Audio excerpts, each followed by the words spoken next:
Hello મિત્રો, આપણે સંપૂર્ણ ભારતનું બંધારણ કરવાના છીએ. આપણે બંધારણના ભાગ 4માં આજે આપણે રેગ્યુલેટિંગ એક્ટ 1773 ચાલુ કરીએ. 1. રેગ્યુલેટિંગ એક્ટ ક્યારે પસાર થયો? 1773. 2. રેગ્યુલેટિંગ એક્ટ કોણે પસાર કર્યો? બ્રિટિશ સંસદ.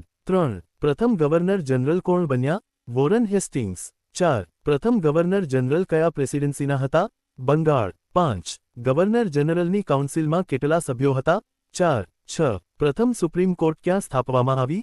કલકત્તા. 7. પ્રથમ સુપ્રીમ કોર્ટની સ્થાપના ક્યારે થઈ? 1774. 8. પ્રથમ મુખ્ય ન્યાયાધીશ કોણ હતા? એલિજા હિમ્પે.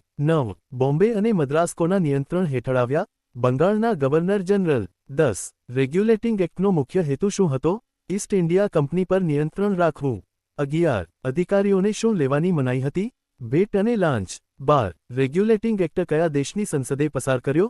બ્રિટન. 13. સૌથી શક્તિશાળી પ્રેસિડેન્સી કઈ બની? બંગાળ. 14. ગવર્નર જનરલનું પદ પ્રથમ વખત કયા એક્ટથી બન્યું? Regulating act 1773.